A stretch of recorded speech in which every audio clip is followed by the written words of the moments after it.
तो आज हम पढ़ेंगे क्या, वेयर क्लास। माइस्क्ल के अंदर वेयर क्लास, तो वेयर क्लास सेलेक्ट के साथ यूज होगा, सही है। और वेयर क्लास क्या करता है, वेयर क्लास आप लोगों की जो है कंडीशन लगा देता है, सही है। So the where clause is use to filter record. आप लोगों ने जो है बहुत सारे रिकॉर्ड में से एक स्पेसिफिक रिकॉर्ड फाइंड आउट करना है, तो वहां पर जो है सेलेक्ट तो यूज होगा, लेकिन उसके साथ वेयर क्लास का यूज हम करेंगे। It is used to extract only those records that fulfill a specific condition. ये उन्हीं रिकॉर्ड को फाइंड आउट करेगा जो कंडीशन को सेटिस्फाई करेगा। लेट्स से मैं कहता हूँ कि उस स्टूडेंट को फाइंड करे जिसकी आईडी 1 है, तो वो सिर्फ और सिर्फ आईडी 1 को फाइंड आउट करेगा, सही है। तो हम वेयर के साथ लगाएंगे। इसकी जो सिंटैक्स है वो क्या है, आप लोग लिखेंगे सेलेक्ट, कौन से कॉलम, वो कॉलम के नेम लिखेंगे, फ्रॉम विच टेबल, टेबल का नेम स्पेसिफाई करेंगे, एंड देन वेयर क्लास लगाएंगे और कंडीशन। एग्जांपल देके एग्जांपल के थ्रू मैं आप लोग को समझाऊंगा। Select all from customer table where country is Mexico.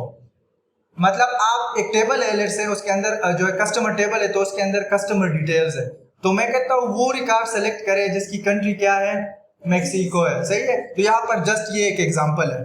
अच्छा, वेयर क्लास के साथ कौन कौन से ऑपरेटर यूज होते हैं, तो वेयर क्लास के साथ आप लोग के जितनी भी लॉजिकल ऑपरेटर हैं, तो वो सारे यहाँ पे आप लोग यूज कर सकते हैं, सही है। मैं वन बाय वन आप लोग को बता देता हूँ। इसमें इक्वल यूज हो सकता है, मैं कहूंगा कि दो रिकॉर्ड मुझे शो करे जो कि इसके बराबर हो, तो मैं इक्वल लगाऊंगा।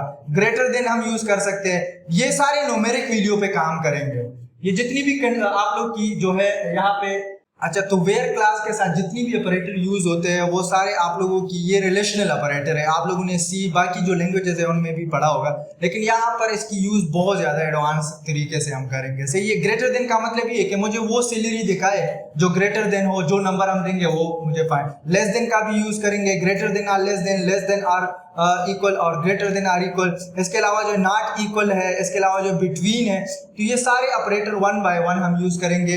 किसके साथ हम यूज करेंगे, वेयर क्लास के साथ, सही है। इसके अलावा भी बहुत सारे ऑपरेटर यूज होते हैं जो कि आने वाले जो है लेक्चर में हम पढ़ेंगे इसको, कि कौन कौन से ऑपरेटर, अर्थमेटिक ऑपरेटर यूज कर सकते हैं। जितनी भी हमने ऑपरेटर्स पढ़े हैं, लाइक लॉजिकल ऑपरेटर, वो भी आप लोग यहाँ पे यूज कर सकते हैं। फिलहाल हम जो है रिलेशनल ऑपरेटर को यूज कर रहे हैं। तो मैं क्या करता हूँ, इसको क्लोज कर रहा हूँ, और क्लोज करने के बाद जो है मैं माइस्क्ल वर्कबेंच ओपन कर रहा हूँ। तो मैं क्या करूँगा, यहाँ पर माइस्क्ल वर्कबेंच लिखूंगा, और माइस्क्ल वर्कबेंच मैं यहाँ पे क्लिक कर रहा हूँ। क्लिक करने के बाद मैं यहाँ पे वो पासवर्ड प्रोवाइड कर रहा हूँ जो मैंने इंस्टॉलेशन के वक्त दिया था, तो ये मैं ओपन कर रहा हूँ। ओपन करने के बाद अब यहाँ पर देखिए हमारा जो डेटाबेस है वो है MyDB के नाम से, जो कि हमने प्रीवियसली बनाया था। तो मैं क्या करूँगा, सबसे पहले यूज MyDB, मेरे डेटाबेस को एक्टिव करूँगा, सही है। कंट्रोल एंटर प्रेस करूँगा तो ये डेटाबेस एक्टिव हो चुका है। अब इसके अंदर डिफरेंट जो है टेबल है, एम्प्लॉय टेबल है, स्टूडेंट टेबल है, तो हम एम्प्लॉय टेबल पे अप्लाई करेंगे। तो सबसे पहले मैं कहता हूँ select all from employee table. अब देखिए मैं क्या करता हूँ, select all from which table, employee table. मैं कहता हूँ ये तो सिंपल सेलेक्ट स्टेटमेंट है ना, सही है। तो मैं information and statement terminal control enter कर रहा हूँ, तो ये उसने सारे सेलेक्ट कर लिए। अब मैं क्या करता हूँ, मैं कहता हूँ कि select all from employee information where SID या EID, E_ID, यहाँ पर EID, ये कॉलम का नेम क्या है, एम्प्लॉय ID। अगर ये बराबर हो जाए किसके, 1 के, वो रिकॉर्ड मुझे शो करे। स्टेटमेंट टर्मिनल मैंने क्या कहा, सेलेक्ट ऑल रिकॉर्ड, किसका ऑल रिकॉर्ड सेलेक्ट करे जिसकी स्टूडेंट एम्प्लॉय ID क्या है, 1 है। तो यहाँ पर हमने जब कंडीशन लगाया और कंट्रोल एंटर करेंगे तो ये देखिए it's only find out those record which satisfy the condition। तो कौन सा कंडीशन उसने सेटिस्फाई कर दिया, एम्प्लॉय ID जिसकी 1 थी उसने निकाल दी, सही है। अब यहाँ पर अगर आप लोग ये किसी और कॉलम पे अप्लाई करना चाहते हैं तो वो स्ट्रिंग वैल्यू होती है, तो स्ट्रिंग वैल्यू को हम या सिंगल कोट्स में या डबल कोट्स में बंद करेंगे, सही। ये तो सिंपल नंबर है ना। अब मैं चाहता हूँ मैं सर्चिंग करूँ नेम पे। अब देखिए मैं ये वेयर क्लास को इसको खत्म कर रहा हूँ एंड देन कंट्रोल एंटर कर रहा हूँ ताकि मेरा पूरा रिकॉर्ड एंटर हो। मैं चाहता हूँ वो बंदा फाइंड आउट करे जिसकी नेम क्या है, अली है। तो मैं क्या करूंगा, मैं उसको ये स्टेटमेंट टर्मिनेटर खत्म करूंगा। स्टेटमेंट टर्मिनेटर आप लोग तभी लगाएंगे जब आप लोग का स्टेटमेंट कंप्लीटली खत्म हो जाए, सही है। तो मैं कहता हूं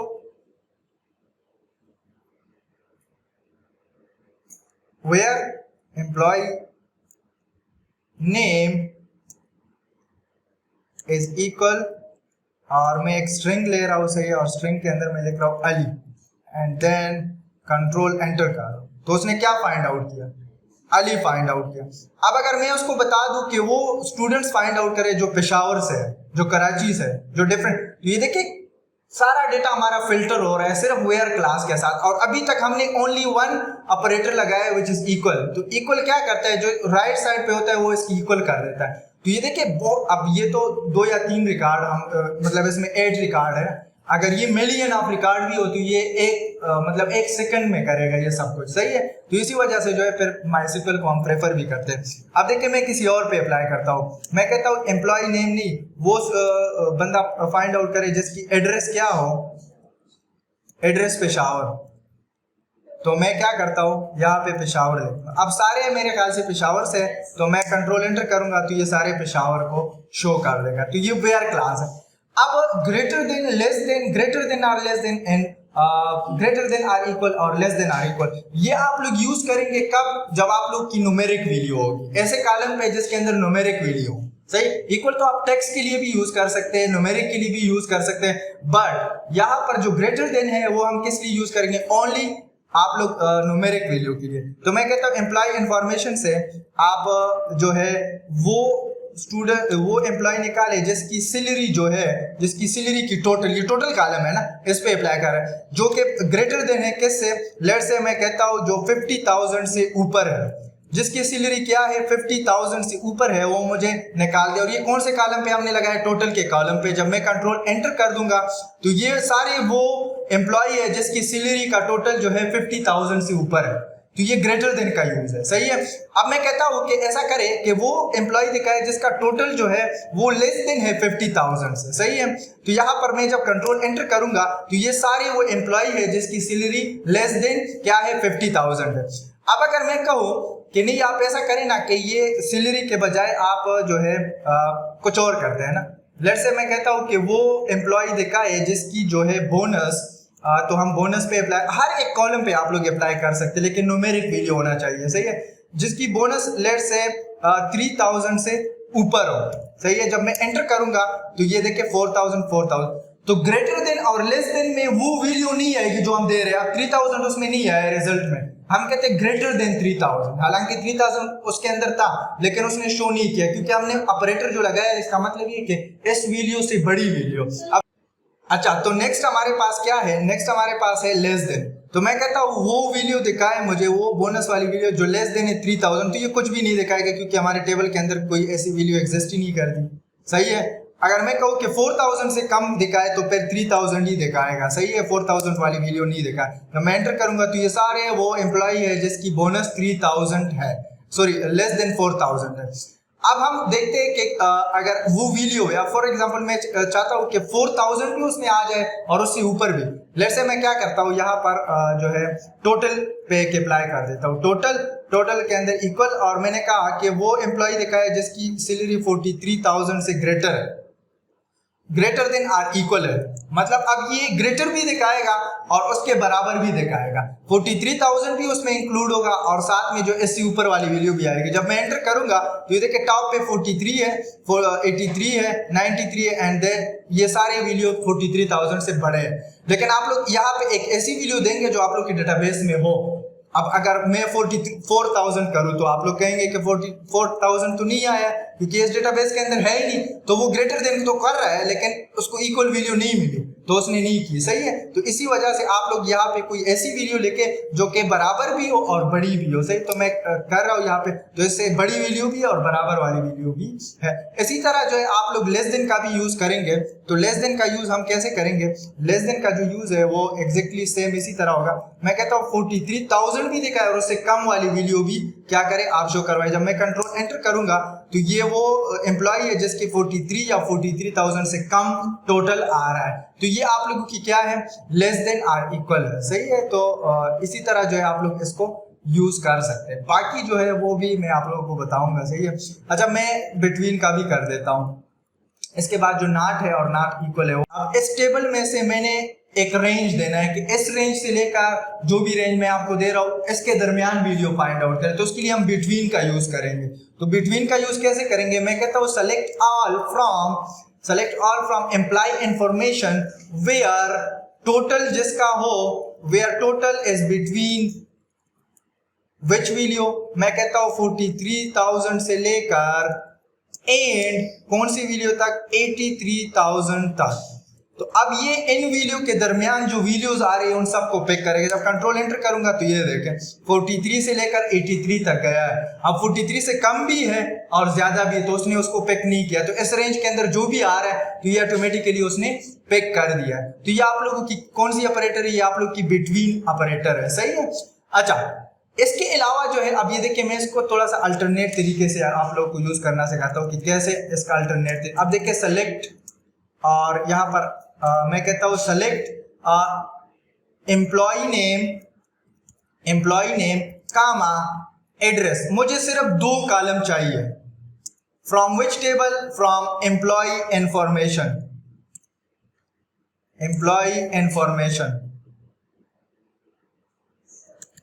फ्रॉम एम्प्लॉय इंफॉर्मेशन। मैं क्या करता हूं, मैंने कहा कि सेलेक्ट करें आप सिर्फ 2 कॉलम को, कौन से कॉलम को, एम्प्लॉय नेम को और एड्रेस को, कौन से टेबल से, एम्प्लॉय इंफॉर्मेशन से, वेयर आप कंडीशन लगाएंगे जिसकी आईडी क्या हो, जिसकी आईडी 1 हो, स्टूडेंट सॉरी एम्प्लॉय आईडी उसकी क्या हो 1 हो।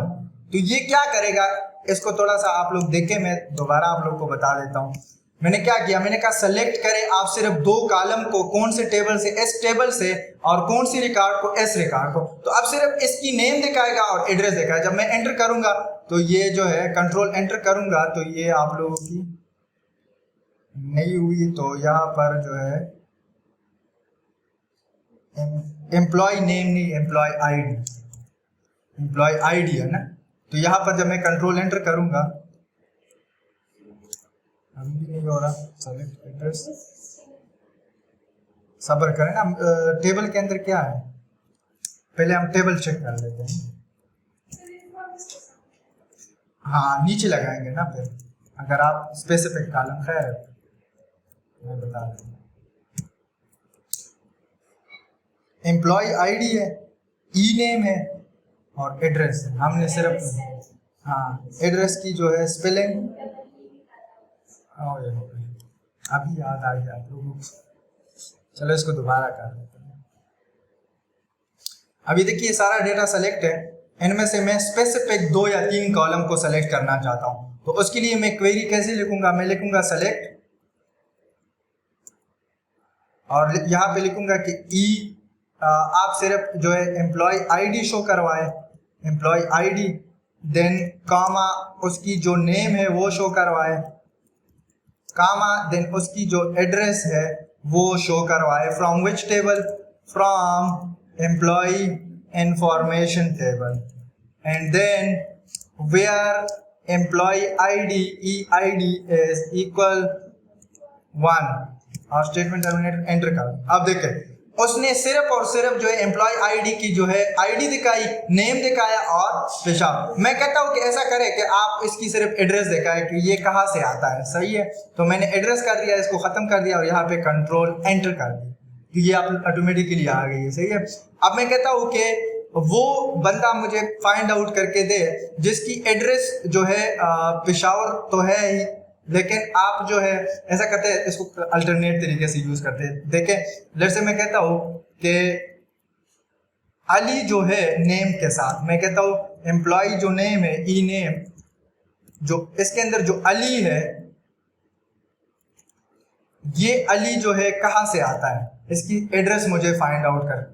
अब वहां पे जो है क्या था, आईडी था और यहाँ पर नेम स्ट्रिंग है, तो हमने स्ट्रिंग को कोट्स में बंद किया, एंटर कर दिया, तो फिर भी बता रहा है कि पेशावर से आ रहा है। इसी तरह जो है मैं कहता हूँ कि आप ऐसा करें ना कि मुझे उस बंदे का नेम बता दे, उस बंदे का नेम आईडी, एम्प्लॉय आईडी कामा उसकी जो नेम है वो मुझे बता दे, लेकिन कौन सी नेम या किस कंडीशन के थ्रू। तो मैं कहता हूँ E employee name from which table, from employee information table, जिसकी जो सैलरी है या टोटल जो है उसका जो टोटल है वो कितना है 43,000। अब देखिए ये क्या करेगा, ये फाइंड आउट करेगा किस चीज को, ये फाइंड आउट करेगा 43,000 की जो उसको मिल रहा है, उसकी नेम भी फाइंड आउट करेगा और आईडी भी फाइंड आउट करेगा। जब मैं एंटर करूंगा तो ये कह रहा है कि उसकी आईडी क्या है 2 है और उसका नाम ताहिर है, जिसकी सैलरी क्या है 43। तो मैं कहता हूँ खैर सैलरी भी गलत लिखा है, ये देखें 14। हाँ, तो उसकी एक सैलरी थी, एक बोनस था और एक टोटल था। तो यहाँ पर हमने वो जो ऊपर वाला कॉलम था, वो कॉलम हमने क्या किया था, यहाँ पे सैलरी लिखा था, तो वो सैलरी पिक कर रहा था। मैंने कहा सैलरी देखा है, अब मैंने कहा कि टोटल। तो यहाँ पर अगर आप लोग कॉलम नेम गलत लिखेंगे तो गलत डेटा रिट्रीव होगा, सही है। इससे पहले वो सैलरी कर रहा था, तो सैलरी उसको 33,000 मिल रही थी या 30,000 जो भी था, तो वो गलत देखा रहा। अभी मैंने कहा कि टोटल अमाउंट देखा है उसका, तो टोटल अमाउंट एग्जैक्टली हमने टोटल पे लगाया है ना, तो मैंने कहा टोटल बताए। अब अगर मैं यहाँ पे कर दूं सैलरी और यहाँ पे कर दूं इसको जो है सैलरी एंड देन यहाँ पे कर दूं इसको 33,000 और यहाँ पे मैं क्या करता हूँ कंट्रोल एंटर कर रहा हूँ। इसको ये कह रहा है कि आपकी डेटाबेस के अंदर 33,000 सैलरी वाला कोई है ही नहीं, तो मैं कहता हूँ 43 वाला चेक करें, कह रहे ये भी नहीं है। मैं कहता हूँ 40 वाला चेक करें, एंटर करें, कह रहे कि एक है 2 नंबर पे ताहिर, जिसकी सैलरी कितनी है 40,000 टोटल नहीं सैलरी, इसकी सैलरी। इसी तरह बोनस पे भी आप लोग अप्लाई कर सकते हैं और जिस भी आप लोगों ने कॉलम पे अप्लाई करना है तो आप लोग अप्लाई